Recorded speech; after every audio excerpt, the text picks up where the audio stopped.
Voter list का जहाँ तक सवाल है, उसके विरोध में बहुत सारे लोग हैं और वो इसलिए हैं क्योंकि अभी 1 साल पहले बिहार में चुनाव हुआ है। पूरे देश के साथ बिहार में भी चुनाव हुआ है। इलेक्शन कमीशन ने ही वोटर लिस्ट बनाया, उसके आधार पर उसी वोटर लिस्ट में जिनका नाम था उन्होंने पार्लियामेंट का इलेक्शन किया है, प्राइम मिनिस्टर का चुनाव हुआ है। अब साल भर में ऐसा क्या हो गया कि उस पूरे वोटर लिस्ट में आपको इंटेंसिव रिवीजन की ज़रूरत है? भाई, हम लोग की तो यही मांग है कि जो 2024 में लोकसभा चुनाव के लिए जो वोटर लिस्ट का इस्तेमाल किया गया है, उसी का इस्तेमाल इस बार भी होना चाहिए। अब उसमें जो संशोधन करना है, कोई 18 वर्ष से ज़्यादा का अगर है, 1 जनवरी 2025 को हो गया तो उसका नाम जोड़ दीजिए। अगर किसी की मृत्यु हो गई है या कोई पलायन कर गया है, छोड़कर चला गया है, उसका नाम काट दीजिए। इसके अलावा और कोई उसमें संशोधन की ज़रूरत समझ में नहीं आती है।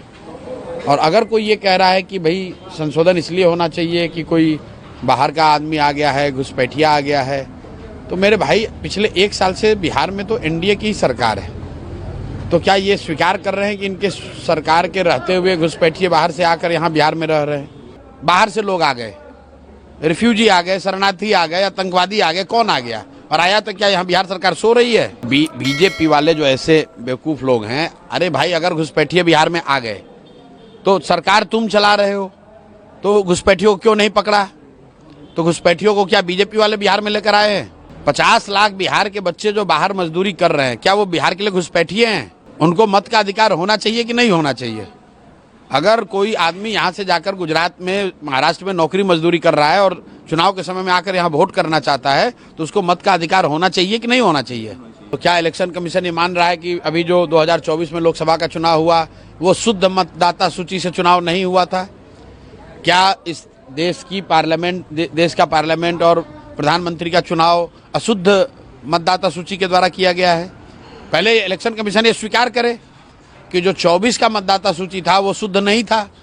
आप कह रहे हैं कि हम इलेक्शन मतदाता सूची को शुद्ध कर रहे हैं, तो अभी साल भर पहले भी तो आप ही ने बनाया था, तो क्या वो शुद्ध था? उसी से पार्लियामेंट का इलेक्शन कराए थे।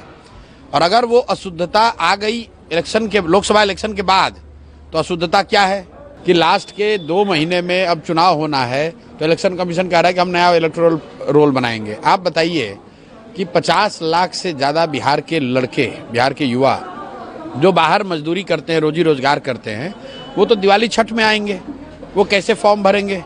मुझे किसी ने कहा कि वो इलेक्शन कमीशन कह रहा है कि उसको इंटरनेट पे भर देंगे।